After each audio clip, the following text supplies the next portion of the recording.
پی پی نون league اختلافات کا صدر کے بعد وزیر اعظم نے بھی نوٹس لے لیا ہے۔ وزیر اعظم نے مسلم لیگ نون کے سینئر رہنماؤں کو آج طلب کر لیا ہے۔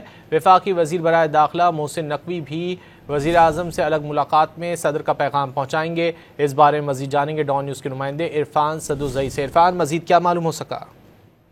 وزیر اعظم میاں شہباز شریف نے وطن واپسی پر اس پہ ابتدائی بریفنگ لے لی ہے اور وزیر اعظم شہباز شریف نے مسلم لیگ نون کے جو سینئر رہنما ہیں ان کو آج طلب کر لیا اور وفاقی کابینہ کے جو سینئر ارکان ہیں ان کا اجلاس آج وزیر اعظم ہاؤس میں ہوگا اور خاص کر کے وفاقی وزیر داخلہ محسن نقوی بھی اجلاس میں شرکت کریں گے۔ چونکہ یہ صدر مملکت سے ملاقات بھی کر کے آئے ہیں تو وزیر اعظم کو یہ تفصیلی بریفنگ دیں گے۔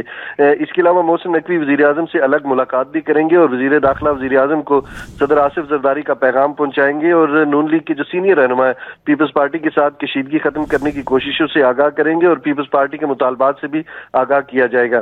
وزیر اعظم کی طرف سے آج اجلاس کے بعد پیپلز پارٹی کی جو قیادت ہے اس سے بھی رابطے کا امکان ہے اور پیپلز پارٹی کو پنجاب حکومت کے وزراء کے بیانات پر شدید تحفظات ہیں۔ خاص کر کے مریم نواز نے جو بیانات دیے ہیں اس کے بعد پیپلز پارٹی نے وزیر اعلیٰ مریم نواز کی معافی کا مطالبہ کر رکھا اور مسلم لیگ نون کی جو اکثریت ہے اس مطالبے کو غیر ضروری قرار دے رہی ہے۔ جی عرفان، بہت شکریہ ان تفصیلات کے لیے۔